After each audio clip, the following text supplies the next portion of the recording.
Hi, and welcome to Muhammad Bana's podcast. Today is the 11th of August, 2022. My guest is Hala Faissal. She's the head of economics department in Lebanon at the Lebanese University. She specializes in blockchain, Web3, gaming, crypto, NFTs. Welcome. Hi, how are you? I'm fine, thank you. How are you doing? Okay, we're very excited to have you here today. And welcome to our podcast. Thank you.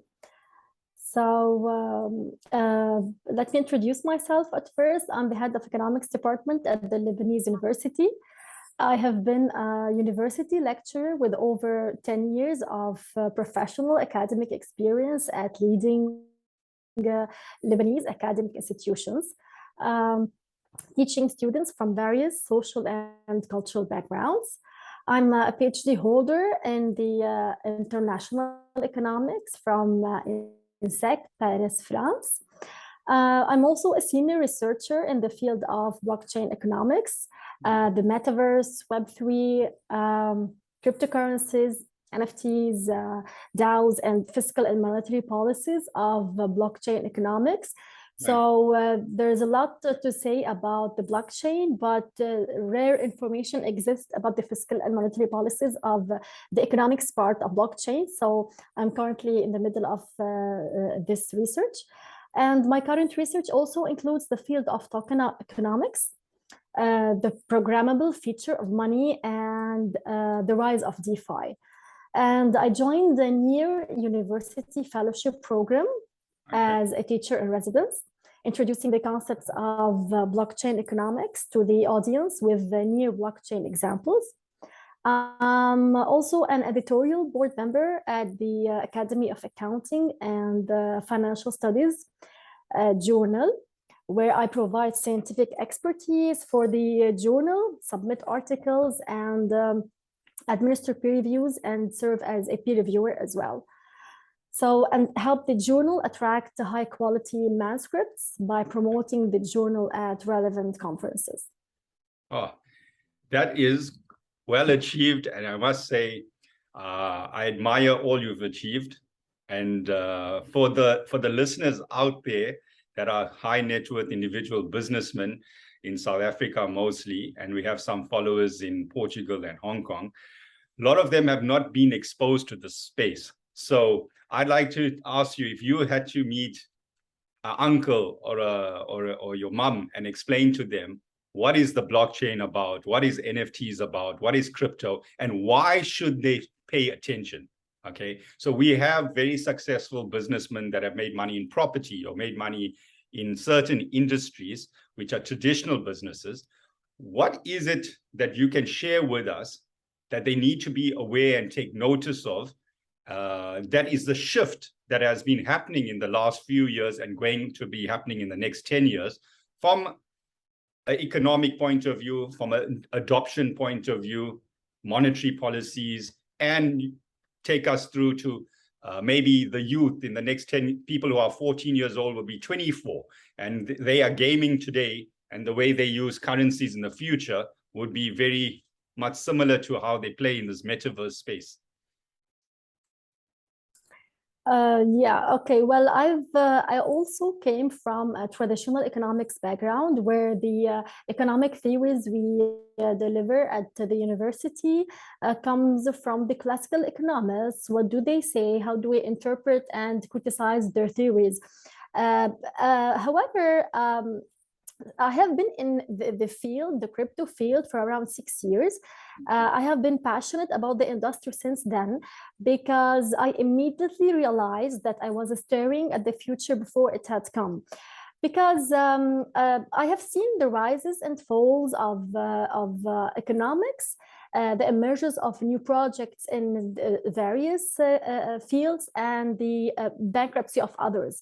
So I tried to self-study since then, because I knew that I'm fed up with all this traditional stuff. I've been teaching for more than 10 years all the traditional stuff of economics, as well as the monetary and fiscal policies. So my deepest knowledge revolves around the crypto ecosystem, the financial instability, including coin and token creation, competition and destruction in the cryptocurrency industry. Well, it attracted me in a way or another, because it's a whole new topic that people out there somewhere in the world, they're making money from.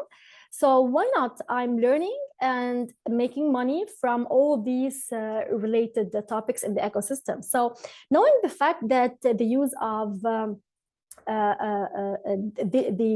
this space needs regulations. So this is one of my projects, because over the next 2 years, changing legislations will determine how the cryptocurrency ecosystem will look. So all these people you're talking about, when they see that things are regulated and adopted by the governments all over the world, people will, I guess, feel more safe and trust. And as for my crypto projects, my experience with NIR says it all, because my role as a researcher and an educator has added a boost of knowledge to my experience as an economist. Yes. I've had this sort of mix between the traditional economists and the traditional economical theories and the what's going on in the token economics field. So I've been discussing the crypto technology, its ecosystem, the token economy, the STOs versus the ICOs, the security token offering versus the initial coin offerings, in addition to token and programming as well, though I don't come from a programmable background. Okay. So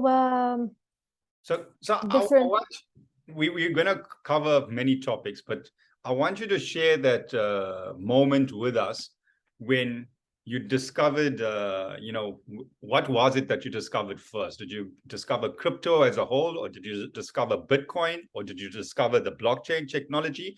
And there must have been a moment when like many of us, we hit a moment and we realize, oh, this is the future.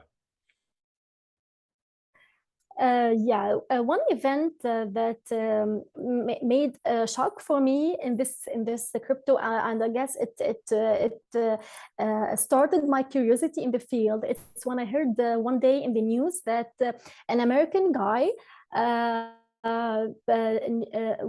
throw away the floppy disk of where he saved his Bitcoin. And then he went to that place where the garbage were yes. Just there, and he started to search for this drive. So that made me think, oh my God, what's happening out there? There's a space, there's something I'm missing. And it's very interesting. So then I went and started to just learn about Bitcoin, what was happening in space, why did it increase in price? Yeah. And it attracted me, and then day by day I started reading and learning, and I'm still learning about all the space, but there's some more additional concepts to be introduced from 6 years from now. It was mostly self-curiosity and self-learning. And what was one of the first things you read? Was it, do you remember what it was, like the bullish case of Bitcoin, or did you start following some people or listen to podcasts or people on Twitter, or how did you educate yourself? Yeah, I started following some articles on Wired, the online magazines as well, and I started following I started learning blockchain from an economic perspective, because blockchain is mostly about programmers, developers, software developers. So I tried to do the link between what I've been teaching all these years and what's going on currently in the crypto space. So yeah, I've been following the tremendous girl named Tasha. Tasha posts all about blockchain, but from economic perspective. This lady had a great impact on my knowledge, because I've been following her for a long time. And yes, it was self-learning. And then I tried to go into the Coursera and Udemy courses. LinkedIn Learning was of great help as well. Okay, that's great. So obviously I noticed that you are a person that learns. You have been studying, you're coming from a university background, and you always have been researching and educating yourself. What we're trying to do at Global Institute of Wealth is to bridge that gap between a traditional businessman who's probably a father or a grandfather and he's 45, 50 years old, 60 years old, and he comes back from work tired, sleeps the night, probably watches Netflix after dinner, and goes back to his business the next morning. We find he doesn't really go and spend any free time out of his business educating himself, if you can understand what I'm saying. Okay, now let's go on to your opinion that today there's 20,300 cryptos listed on CoinMarketCap, for example. Okay, we just want to speak about the growth in the market. And when I first checked in 2020, when I was doing my MIT course, there was only 6,000 cryptos. So explain to us how fast the space is growing, not just from a market cap in a dollar perspective, but from developers. And you mentioned ICOs and stuff like this. So our listeners can be aware of what a shift is happening globally onto this space. Okay. I can tell you that everything in this world has a certain lifespan. The credit card, for instance, was invented in the 1950s. It was most certainly not made for the internet age. However, crypto is made for the internet age and it's here to stay. So in other words, we cannot uninvent crypto. So I can say also that in the field, in the space of blockchain and crypto, your network is your net worth. Because unless you work with a group of researchers, experts, economists, developers, and academics who are willing to share their knowledge gained for the novel ways of defining crypto and communicating to the mass audience the benefits that this technology can bring them in their day-to-day lives, as well as to address any questions that common users may have. So you basically should have two things. First of all, you should be curious. Even if you are 50 years old, 60 years old, you must own the needed curiosity. You know, this spark from inside to know, even if you are a traditional businessman. Number two, you should be knowing how to do your network, because even Web3 experts are still researching what are the potentials of Web3. They're still building projects in Web3. So no one knows everything. We are all still learning.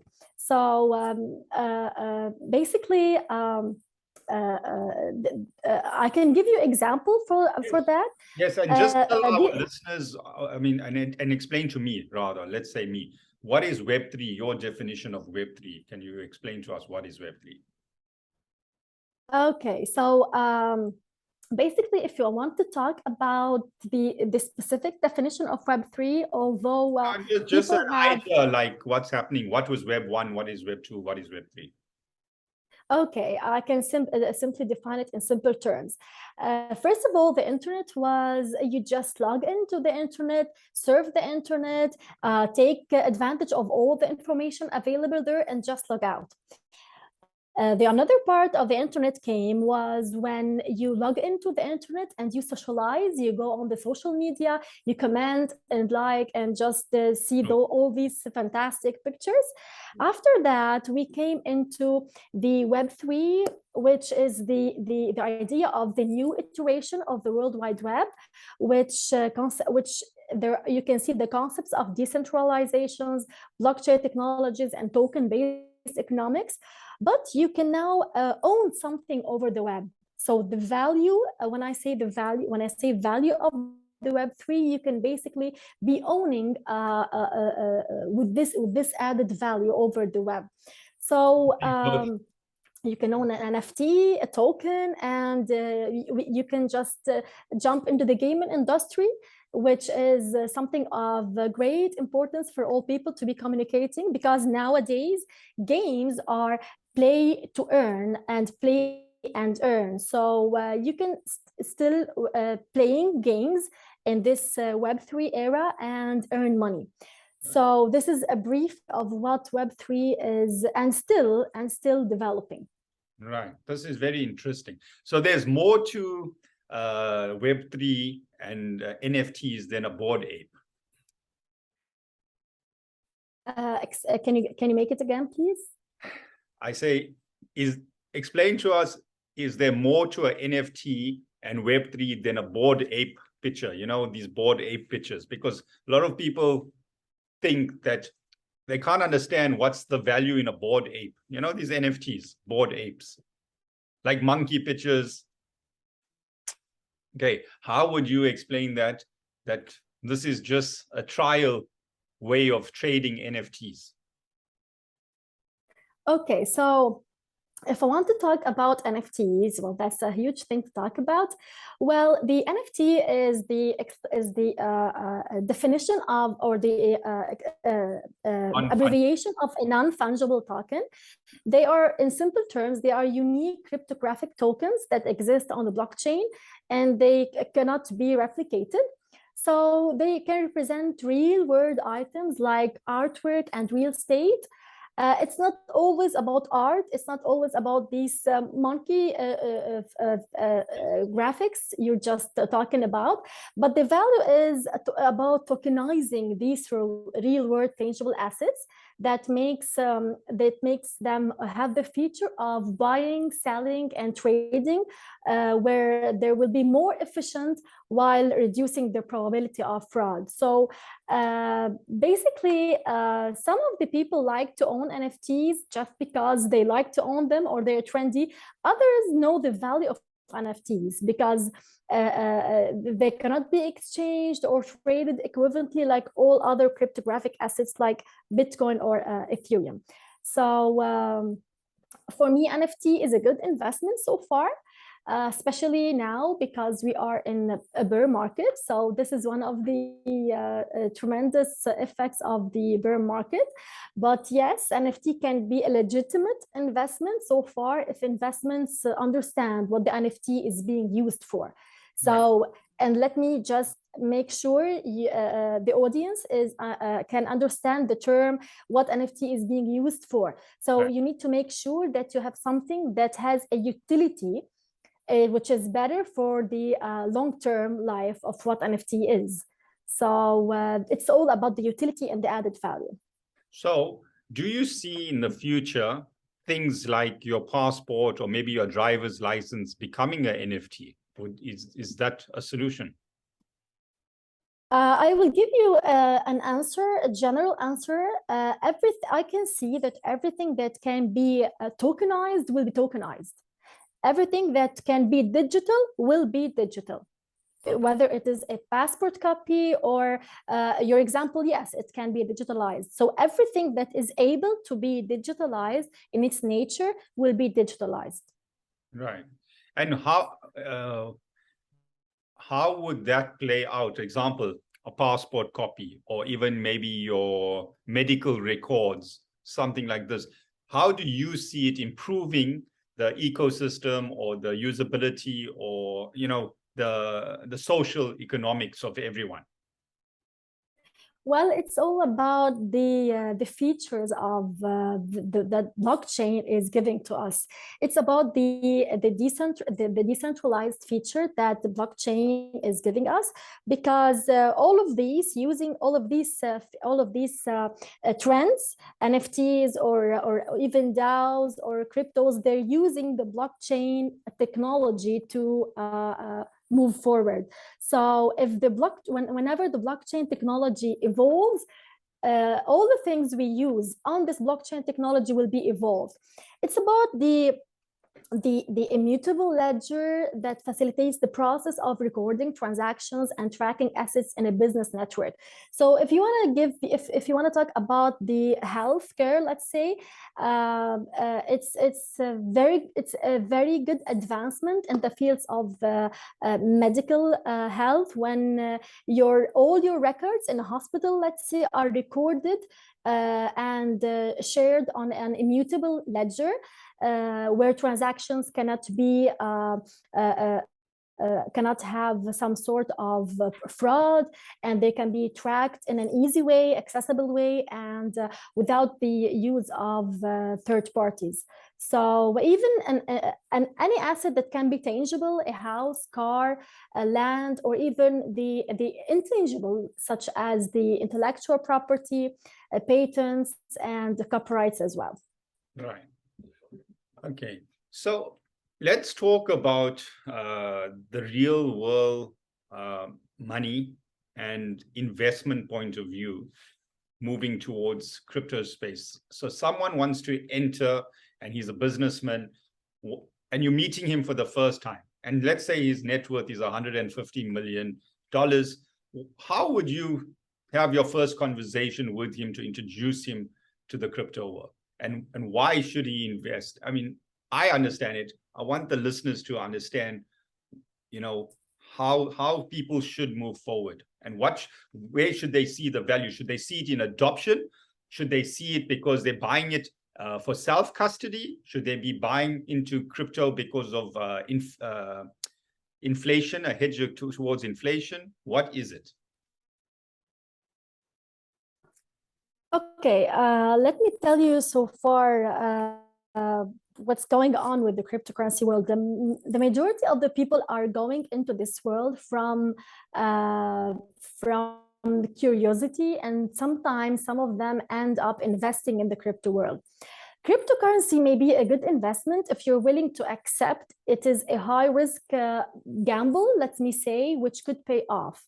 But also there's a strong chance you could lose all of your money. So prices of the cryptocurrencies are currently, especially we're in the bear market, they are fragile, if I can say, because for me, I don't advise the people who are going to invest in cryptocurrencies to go and invest with no knowledge.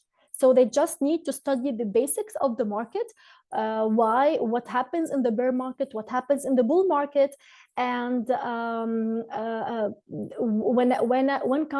can I buy, when can I sell. So I do not advise people just to go into cryptocurrencies with a huge amount of money where they don't know what's going on. So for all these people, I advise them to start with a specific amount of money that they do not need in their life. So I cannot go and invest some of my money that I need to purchase my groceries, let's say, and go put them in investing crypto.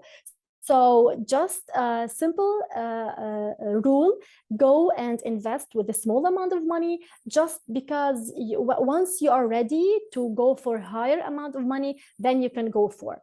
Because you know, there are no regulations so far protecting people when they lose their money in crypto. I know, according to the recent researches, many governments are working into regulations of crypto. There are lots of R&D departments doing this work so far, especially the American government. China is also going into regulating crypto. So till then, people will be safe to go and regulate and buy cryptocurrencies. Okay, but okay. So the way my journey has been, obviously, education is the key. I would say before anyone goes and puts any money, they need to educate themselves and understand how the blockchain works, because there's 20,300 coins on CoinMarketCap. And I would say a lot of them don't even have utility or a team behind it. Okay. And it might be a youngster sitting in China or Uzbekistan on a laptop, and there's spelling errors on his website. So we need to filter the ones that are useless, or there might be some that are scams, and look at which have utility and which have a white paper with a team behind it, and you know, a use case or a development team. I think that's important for people before they just go and put some money. They need to do the research or speak to someone that does their research. Okay. The next thing I was going to say is that the sector is, there's DeFi, there's gaming, there's Metaverse coins. what do you see yourself investing a lot in? Do you keep it towards the Bitcoin, Ethereum, or have you gone into all the sectors? Okay. Mainly, for me, I'm currently passionate about gaming and blockchain because gaming and blockchain are currently drawing significant investments out there in this space. Okay. Blockchain facilitates open communication between players and developers, which changes the gaming industry and enables users to work with the developers to enhance games. This is possible. Why? Because blockchain apps developments are not top down, but rather driven by community consensus. So one of the famous games out there are the play to earn games and NFTs. They present an intriguing new paradigm for the gaming industry, because by allowing the content, the characters, and the items to cross platforms, and a lot of Web2 game firms are considering this shift to the developing blockchain offerings, while new Web3 native games companies are also emerging that they are better acquainted with the stack, the tokenomics, and the UX issue than the others. So the illustration in the field of gaming not only includes the games themselves, but they also include the game studios, layer 1 blockchain, layer 2 blockchains, layer 2 scaling solutions, the gaming guilds, the very last development in the area, which players and asset owners can collaborate to create value, is the gaming guilds. What is the gaming guild? Okay, the very last development in this area, where players and assets owners can collaborate to create value. This is the gaming guilds. And basically, you've heard a lot about the blockchain gaming propositions. There is a huge world of gaming out there: the CryptoCitties, the Decentraland, the DeFi Kingdom, the Sandbox as well. These are the major blockchain gaming propositions. I guess you've all heard of them. Yeah. Roblox is facilitating the user-generated video games, and some companies are offering up a little more than Broken Games worlds that happen to have NFTs attached.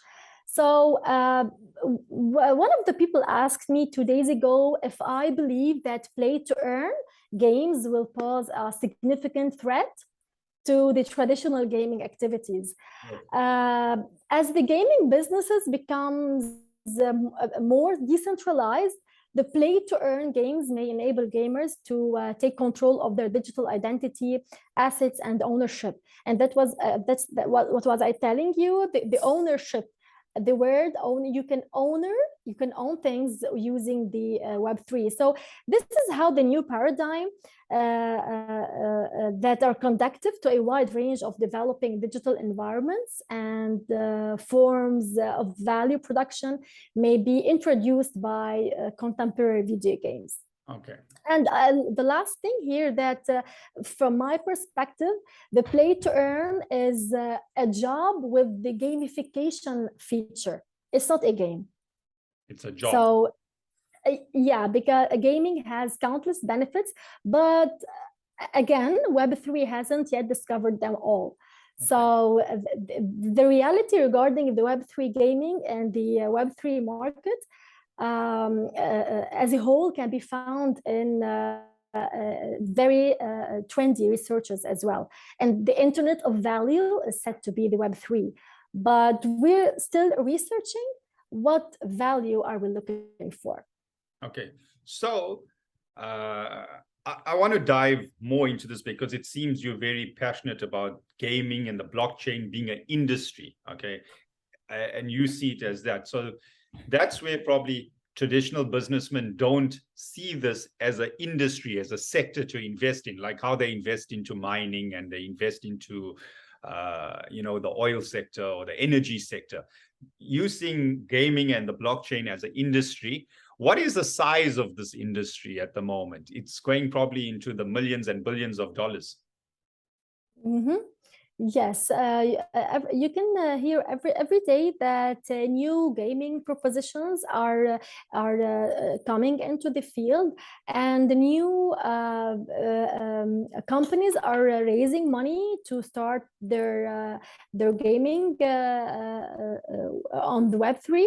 And in the world of gaming, the interoperable digital assets are worth far more than their purchase price. This is what you don't people, the majority of people don't see unless they log into the game and see. For instance, why are the skins in the gaming market being sold for thousands of dollars? Not due to a speculative analysis. They contribute worth and utility to the game. So offering someone a job basically is luring them with money. And the future of gaming is the incorporation of the cooperative digital assets into the entertaining games. And I don't believe it will be in the future referred to be as Web3 gaming. So people around are looking a lot for the game economists and game designers, because these two vacancies allow the game to be well structured. And for me, these create the balanced game economy, the so-called the balanced game economy. And games can be monetized. So a healthy game economy presents difficulties, thrills, and fulfillment. Both it should include enjoyment and friction. So it's very interesting out there because you will be playing a game and gaining some tokens. And this is so interesting. It is attracting a huge majority of business people out there. Okay. So there's huge development happening in the sector. You seem to know a hell of a lot about it. Do you game yourself? Yes, I do, with my children. Yeah. Like, can you mention, is it Roblox, or what games do you? We just want to understand what is the popular games. It started with when my kids were playing Minecraft. Okay. I was so curious to log in and see what's that Minecraft. It's always on the social media, on the advertisements. So Minecraft is a very well-known game. So I started playing with them, and then I just wanted to see the features in the game. Why is it attracting all of these majority of people?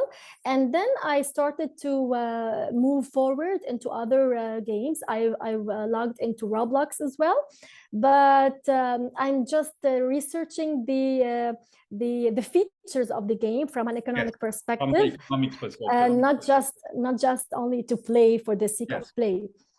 I'm looking for the monetizing feature of each of the games played by my kids. Can you explain to us, because I read a caption the other day, or a tweet, that Roblox and Minecraft is actually training, in inverted commas, it's like the youth are training to be in the metaverse. So what is the difference between what games we had 20 years ago, like Pac-Man or Mario Brothers? How has Roblox and Minecraft changed? What is the difference in the game? Okay. Mainly a popular feature of what were the games were in the past and what we are experiencing nowadays is the feature of monetizing them again. So using the specifically the to be accurate, the currencies, the cryptocurrencies in the gaming is something of great value, because a lot of Web2 games, they were considered as just for the sake of gaming, for the sake of seeking passionate people logging into the game and just taking advantage of this time and just feeling this some sort of fun. However, currently the field of player enjoyment and appropriate monetization are mixed in now in Web3 games. These games are addressed by having two currencies now, a soft currency and a hard currency. The soft currency is one that may be acquired in a game by taking a variety of actions. Right. And you're going to ask me now, how can video games be profitable? The free-to-play games can choose to be monetized through in-game sponsorship or advertising, in addition to directly through their players. This can be done outright with banner ads, loading screen commercials, and pop-ups, but it can also be done covertly using the in-game product or ad placement. So this introduction of the crypto is the sort of new to the nowadays games, because now you can play and earn at the same time. A couple of years ago, it was play to earn, and now it's changed to be play and earn at the same time. Okay. I think I haven't played Roblox or Minecraft. I've obviously heard it. I've seen it. I've seen people wear clothes with it now. It's become like a very popular brand. But I think the main difference would be like in a game in the old days, when you start the game the second time, you're always starting from zero, from level 1 again. The way I see nowadays, if you bought a skin, like a gun, or you got a backpack and you got some points or crypto, then when you start the game the next day, you start again on that level and you carry on building, like probably like Clash of Clans, like you have this clan that you build up. Correct or wrong? Mm-hmm. And for a game to exist in the gaming industry and to stay for a good period of time, it should be having specific features. Not everyone who builds games is currently riding the trend, because first of all, the games must maintain interest. They must keep things appealing, and they must continue to present challenges and maintain excitement. So even if you're gaining money, if the factor of excitement is not there, people will log out and they will exit the game. So yes, it's a little bit complicated, but for the people in the field, they're doing a great job. I recently talked about this with the Illuvium. Illuvium is a very trendy gaming on blockchain. You can just go and check all those illuvials. They are small characters, very interesting to see. How do you spell that? I'll just write it down here for the listeners and I'll post it. Illuvium, yes. ILLUVIUM.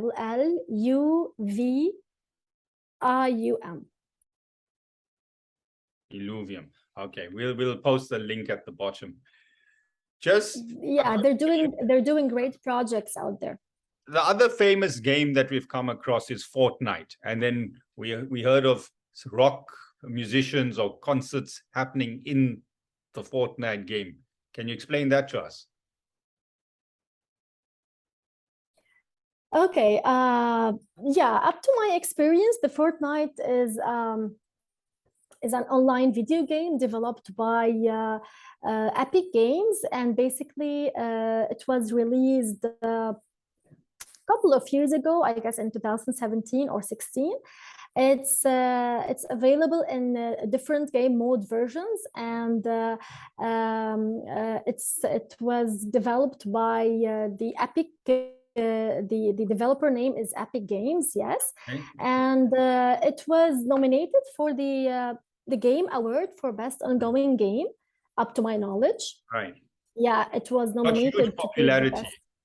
Yeah, definitely. I know some of the youth, they all got these earpieces, and the whole day they're talking to their friends, and they're always on Fortnite. Yeah, and it was named Fortnite because it is a unit of time equal to 14 days, 2 weeks. And the word is derived from an old English term, I guess, meaning yes, the 14 nights. So yeah, it's been doing a great job in the field out there. Right. And the next point we want to talk about is the metaverse itself. What you talk about the metaverse is, we've heard of things like Decentraland, then we've heard of things like Sandbox. There's these big names out there. So will there be one metaverse, or do people have to choose where they're going to go to? Is it currently different spaces? And then there's obviously, we want to go on to the next topic about people buying what they call land in Sandbox or in Decentraland. Can you just explain that to someone, as I'm saying, that doesn't have the background knowledge? Take us through this whole metaverse space. I can't remember the third name, but there's like Decentraland, Okay. and Mana. There's one called Mana, I think. Meta, yeah, nearly 6 months have passed, as you know, since Facebook declared it would change its name to Meta and concentrate on the approaching metaverse for its future. And basically, a social virtual reality platform is being developed by Meta. And for all those people there who are new to space, they can just replace the word metaverse by the cyberspace. A lot of people nowadays are talking about these terms. So the cyberspace, nearly 90% of the time, give the same meaning as the metaverse. And whenever you say the cyberspace, the meaning won't be much altered. So those many of the people have heard about the cyberspace, and Yes. when you say metaverse, they're just say that they're not involved. So the virtual reality, or the VR, which is characterized by persistent virtual worlds that continue to exist even when you're not playing, and the augmented reality, the AR, which combines elements of the digital and physical world. These two are examples of the technologies that businesses refer to when they discuss the metaverse. So whenever you hear metaverse, people always talk about AR and VR. However, it is not necessary for those locations to just be accessible through VR or AR. Yes. The term, the metaverse, has begun to be used by virtual worlds, such as portions of Fortnite that can be accessed through computers, video gaming, and even your mobile device. So, so far, numerous businesses have jumped on the metaverse world, and they have also plans for the brand new digital economy, in which users will be able to produce, purchase, and sell items. So the metaverse, in simple terms, is interoperable in more idealistic depictions, allowing you to transfer virtual goods, like, let's say, clothing or cars, from one platform to another. However, for me, this is trickier, a little bit tricky than it seems. Because while some proponents assert that emerging technologies such as NFTs can enable movable digital assets, this is simply untrue, and moving goods from one video game or virtual world to another is a difficult problem that no one can resolve. So why is that? Is it because of the back-end coding that's written differently, or? Yeah, and it's sometimes the process of moving digital assets, it's somehow complicated, and it's everything we're talking about is still emerging. So that's why it's even the metaverse itself is still debatable. But the common things people know are the things that are communicated by technology leaders. For instance, Microsoft and Meta are not only the one developing technology for interfacing with virtual worlds. Many small businesses and startups are currently into the field, and it all started from their curiosity in the field to know what's going on or what will be going on in the meta. Unity, Roblox, and even Snap, they are constructing the necessary infrastructure to build better virtual worlds that Right. are that resemble our real world experiences. So that's the challenge. The challenge is to build a virtual world that resembles as much as it can our real world experience. So maybe the way I see it now, okay, we in this Web 2 at the moment, I'm going to call it Web 2 space, where we've got things on our phone where, I laugh and I say, if you had to actually open everyone's homes at 8 p.m. or 9 p.m., everyone's in either one of these 5, 6 things. They're either on Instagram, they're either on LinkedIn, Facebook, Twitter, Pinterest, and Snapchat. It's there's a good chance people are in these 6 malls, I would call it. So maybe when you talk about this metaverse, maybe there's not going to be one. It's like a shopping mall. Everyone doesn't have to go to one shopping mall. So everyone doesn't have to be on Instagram. You could be on Instagram and then come out after an hour and go into Twitter. So maybe I think there might be 2, 3, 4, 5 companies that come up with a good metaverse. So you come out of Decentraland, go into, Mana or one of these other ones.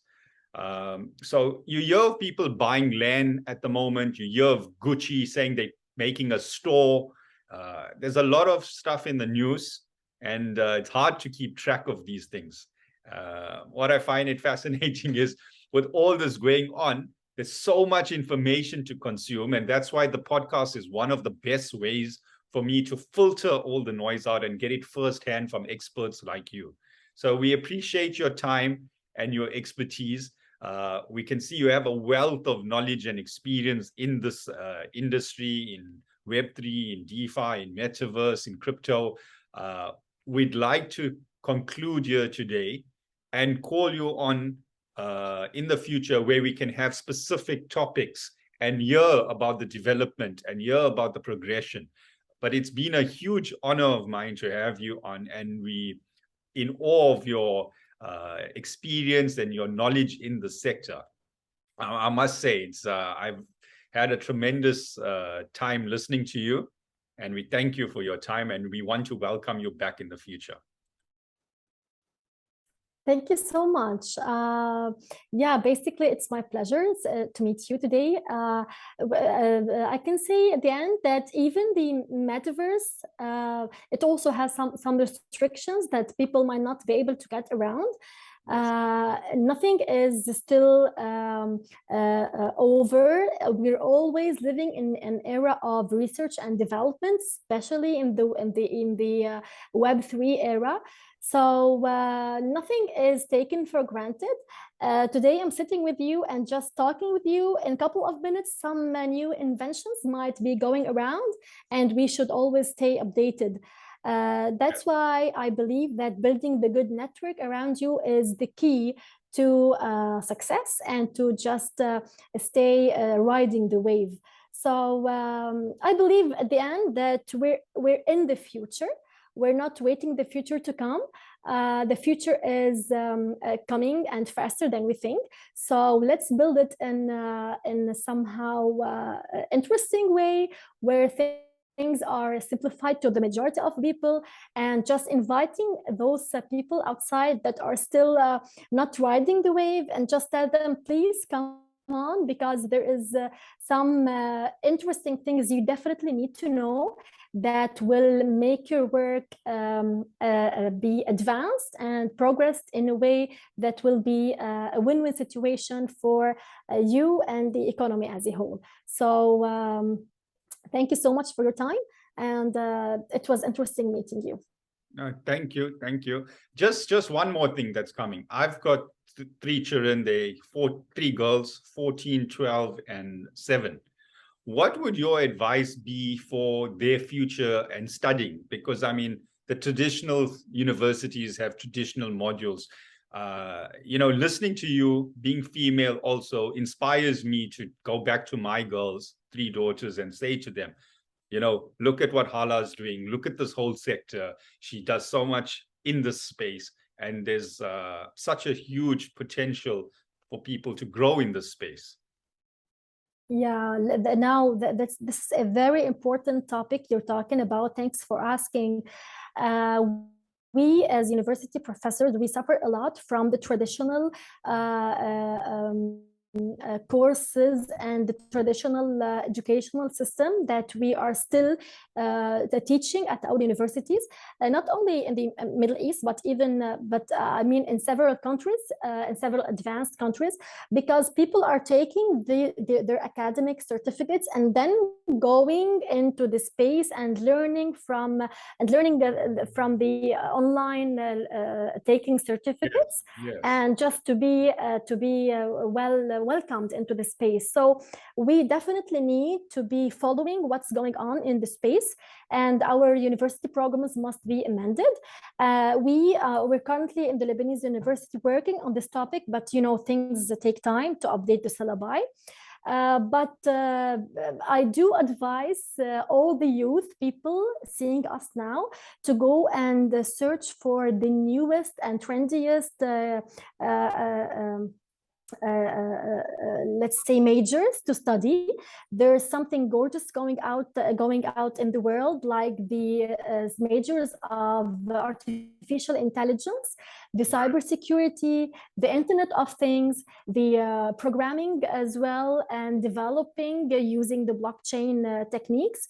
So the cyberspace includes a lot of new majors that people must get into it the sooner or later. Otherwise, the market will keep you out. And how would you advise them? I mean, on the one hand, you've got those traditional universities, okay, that have expensive courses for $30,000 for 3 years. And on the other hand, you've got a course for $30 at Udemy or Udemy, right?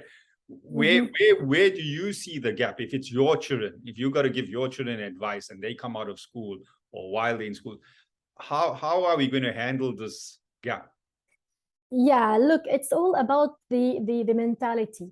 So whenever you change your mentality, things will go on the right pace. Basically, the goal is to get informed about all the latest technologies and majors going out there. It's not about getting a university degree. That's why you can hear in the field lots of people, they did not enter the university and just know what to study and know what they're passionate about, because whenever you're passionate about a major, you do not need a university degree to succeed. Yes. That's because our universities are still, the majority of universities are still a little bit behind this space and this technology. However, I can see recently I just saw a lot of universities offering blockchain certificates, cryptocurrencies, blockchain economics, but they still need to market themselves more in this field. But maybe it needs to change also from these new companies that are getting formed, okay, in this crypto space. Probably won't put so much pressure on having university degrees, because the employment space always says we need someone with 5 years experience, we need someone that has this business economics degree or whatnot. And the whole joke recently was there was a job application out for something in the crypto space, and they said looking for a person to fill this role in the crypto space with 5 years experience. And the guy tweeted, good luck in that, because I mean, there's no one in the sector that got 5 years experience. The people working in the field nowadays are the people with the university degree, and then they out of their curiosity, they went into self-learning and they accessed the courses of all these online platforms provided, and then they do not have actually experience on the ground. So people are suffering while having while they're just looking for a job in the field, because no one will be having 5 years of experience. I mean, blockchain 5 years from now was not exploding like now. So yeah, this is something of great importance to be discussed with all these youth. Please follow your passion, and just it's all about your mindset. Whenever your mindset is directed towards the goal, it doesn't matter really. It does. I'm an academic. I'm from academic perspective. I'm telling you, it's not what you hold certificates. It's about what your mindset tells you, and nothing comes easy. We might think that things comes easy, but no. People should stay learners till forever, especially in this field. I learn every day, and you learn every day, and we all learn every day. And has it been a challenge being female in the space or not? For me, no, but or let me rephrase the question.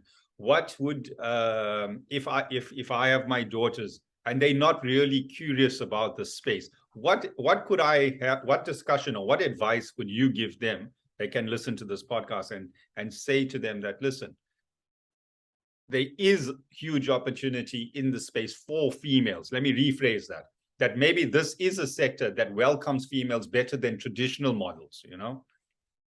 Yeah, it's not about you being a female.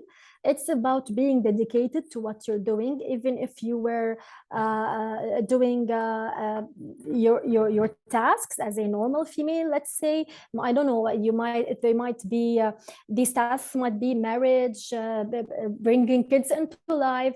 Nothing is hard as long as you are working remotely. Because me as a female, the remote work that we were forced to go through after the COVID-19 yes.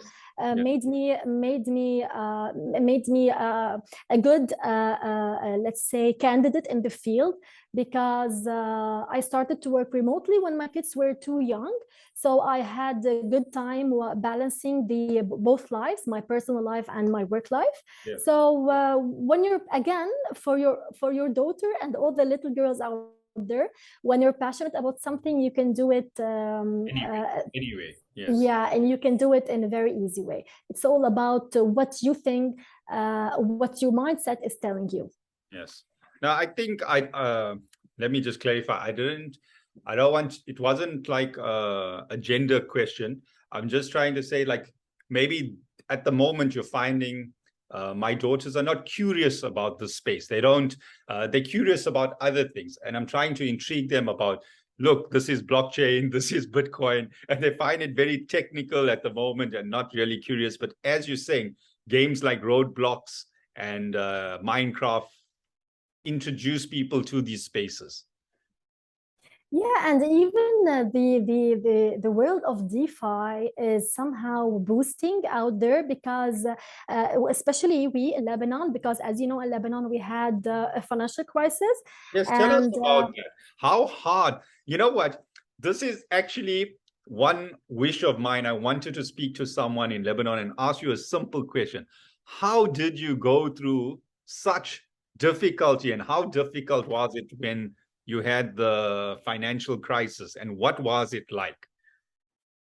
Okay, basically that was in the August of 2019, where Right. the black market exchange rate began deviating from the official exchange rate as a result of many financial difficulties, particularly the rising likelihood that the Lebanese government will default on its debt commitments. So that's how it started.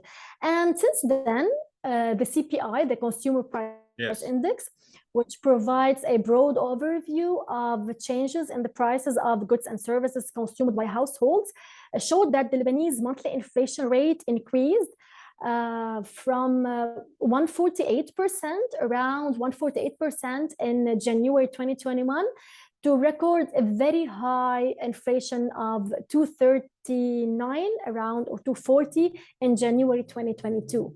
And ultimately, the significant depreciation of the local currency, the Lebanese currency, which is, it was 1,500 Lebanese lira before the crisis. To the dollar. So yeah, $1 was 1,500 Lebanese lira, and now it is around 30,000 Lebanese lira.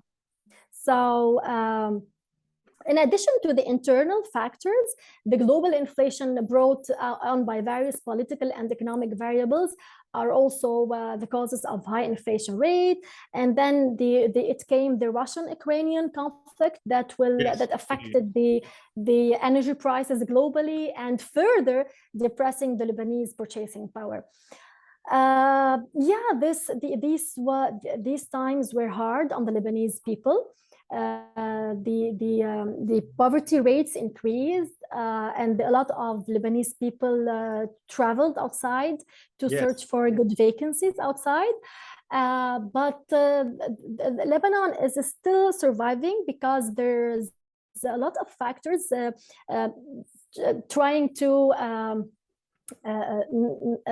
making it right again. First of all, we as Lebanese, we have lots of Lebanese people residing outside. So all these people are just sending a lot of money to their parents here. So there's currently an acceptable flow of dollars, especially we are in the summertime, and all these people who used to work outside, they came here, and just there's a good flow of dollars by them. And but sooner or later, this won't be a solution. This is only what's happening now. This is only a sort of morphine just to make things stable. But how can inflation be stopped in Lebanon? It should start by reforming the power sector in Lebanon and increasing the cost of commodities and services that are currently being subsidized, such as gasoline and electricity. So it's all about what's the World Bank is suggesting. We need reforms, internal reforms with Lebanese economy, internal economy, especially in the sectors of agriculture, industry, and services. So, and I thought we had it bad in South Africa. Excuse me? I said, I thought we had it hard in South Africa because, I mean, we also have our political challenges and, you know, service deliveries, the roads are not being maintained, the infrastructure is not being maintained. We've been having electricity cuts because they haven't been spending the money maintaining the infrastructure because people have been stealing the money from the government, you know, political people. And this is the thing, people are paying taxes and politicians are stealing the money instead of investing it back in the infrastructure, okay, and living a luxurious lifestyle.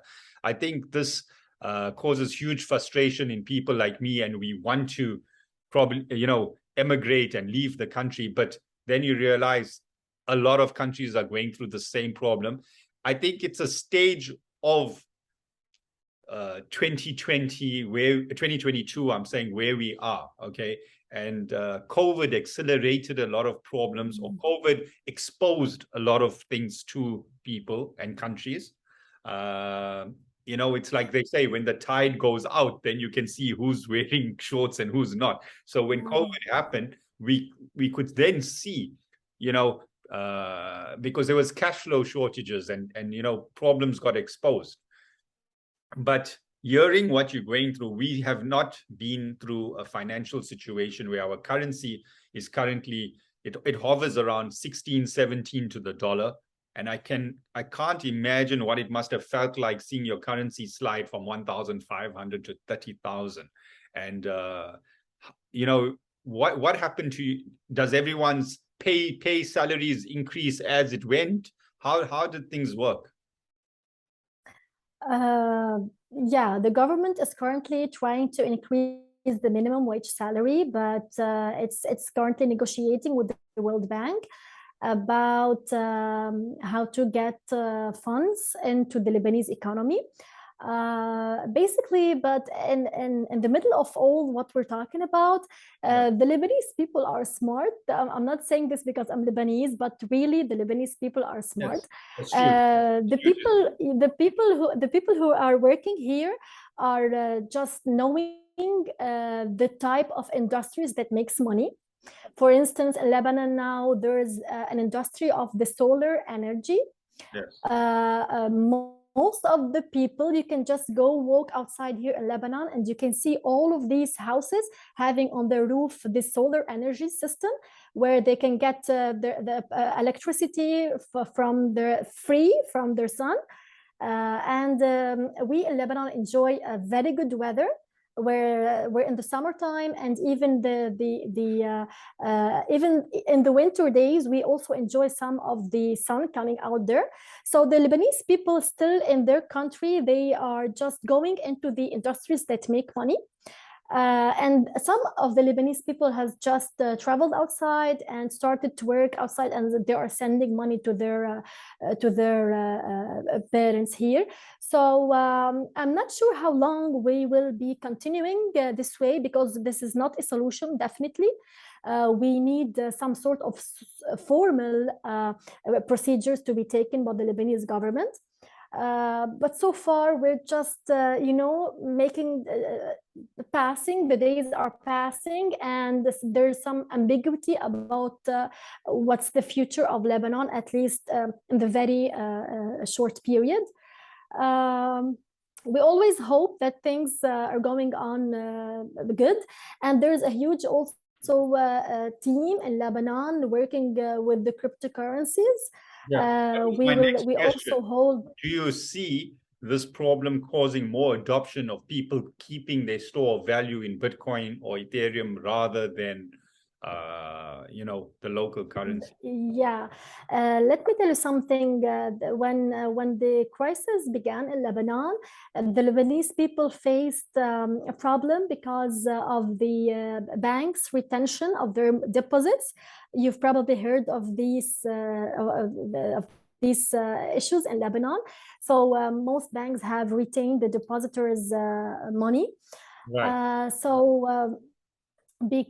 Excuse me?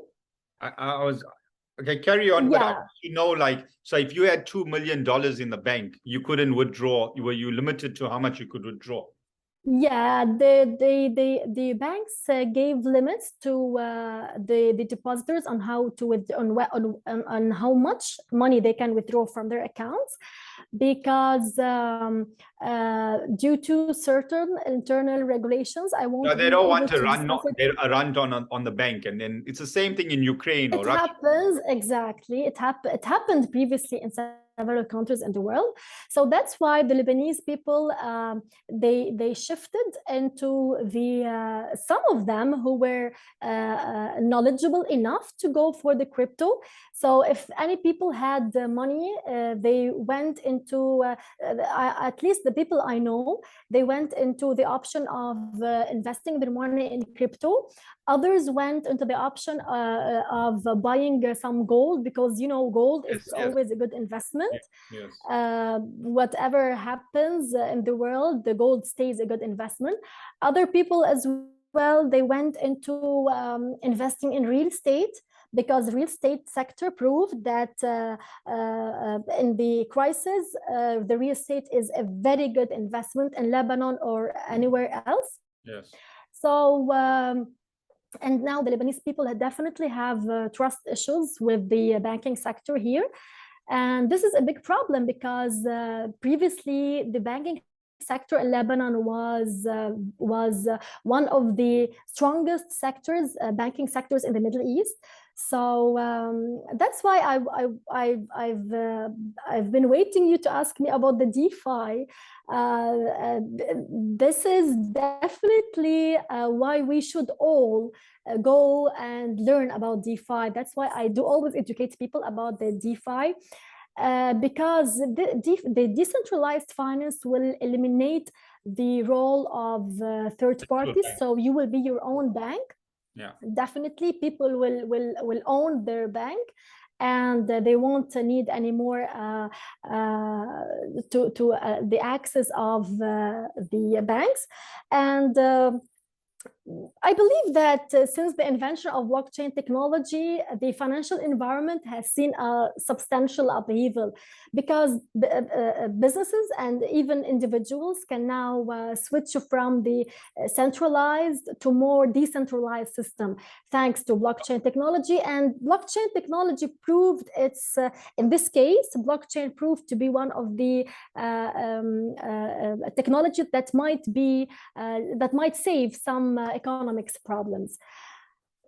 When you And is CBDCs, like example, what China wants to do, or there's other, is that DeFi or is that not DeFi because it's still controlled by the government? Look, this is an interesting question because I always ask myself who regulates DeFi, you know, because the government needs to put regulations about DeFi, and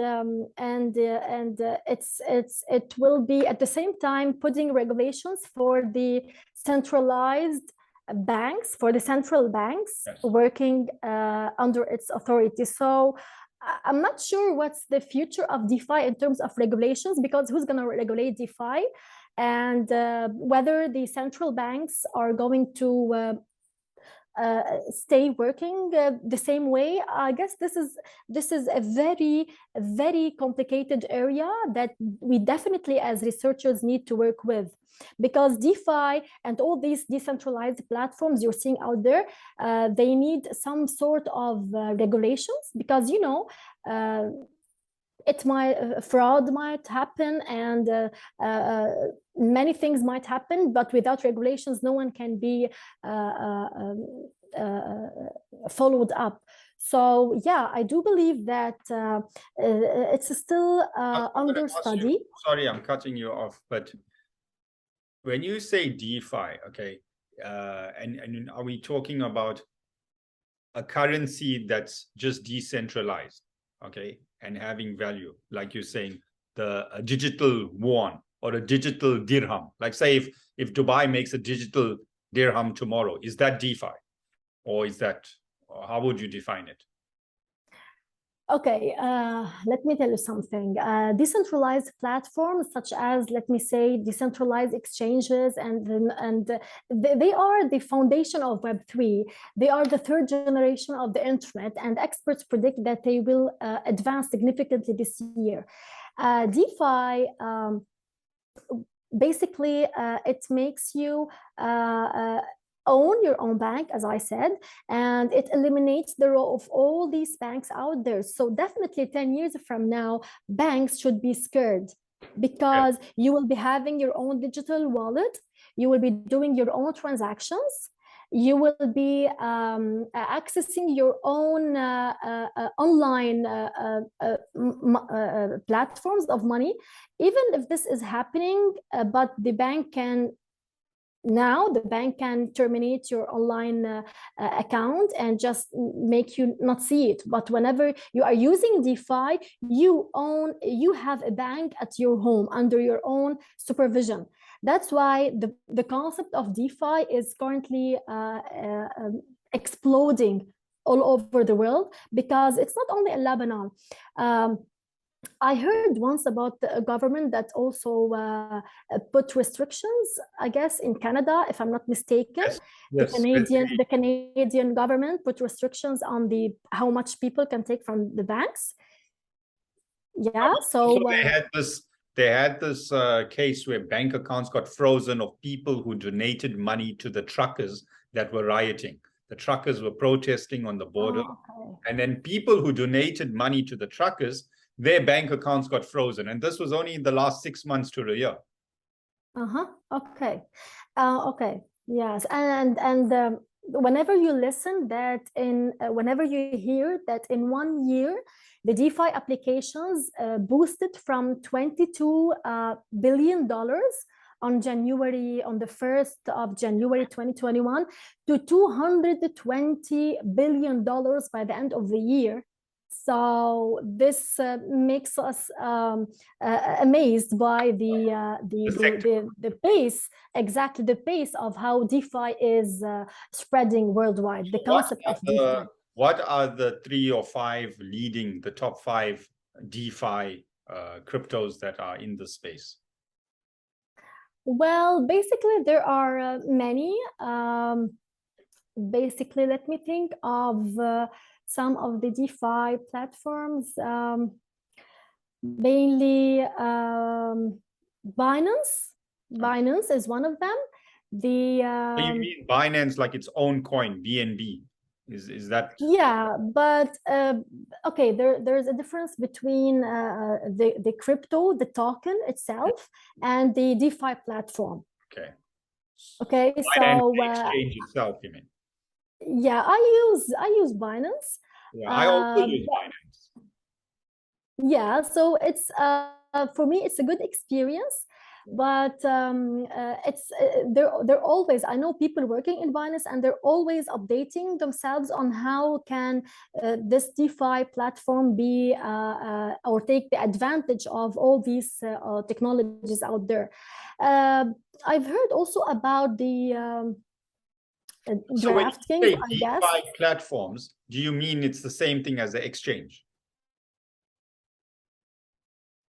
Or is there different? Basically, yeah, basically the word DeFi is the movement that leverages the decentralized network to transform the old financial products into transparent protocol, trustless, and run without intermediaries. Yes. So far got me. I just need to explain the concept of DeFi. It's that movement from the traditional financial products that we used to learn into these all of these trustless and transparent protocols out there. And the most important thing is that they run without intermediaries. I think there are more than 217 DeFi projects nowadays. Okay. I guess this is the accurate number. And most of them, maybe the half, is built on the Ethereum. So Yes. this is something of, this is, well, something great. In a couple of years, less than a couple of years, the DeFi technology boosted in a way or another. I read that there's more than 2,000 projects based on the Ethereum network. On more than 2,000 projects happening. So, I mean, all of them are DeFi. Yeah. I don't know if all of them are DeFi, but I'm saying that more than 2,000 projects are using Ethereum as their base to build their crypto, to build their companies. So there will be huge growth in these sectors. I think we can leave it as that for today. There's so much. I know you and I could speak for hours because we share a natural passion, and, they say on this topic, we never lost for words. And I can see we always want to learn. And that's the beauty of this podcast, that I can learn from people anywhere in the world. And you truly have been a great guest on the podcast. Once again, I'd like to thank you. And I can't wait to have you back again. Thank you so much, Muhammad. It was great meeting you today. And thanks for all the people listening out there. And please, for all the people out there, don't hesitate to contact me for any further discussion, debate, information, or maybe a research. My LinkedIn is the same as my name. And thanks for listening. Thank you, Muhammad. Thank you. I will definitely share all your links at the bottom of this post, so anyone wants to contact you, they can feel free. And I can't wait to have you back on. And all the best with your research, and all the best in Lebanon. And definitely we'll have you back soon to keep us updated.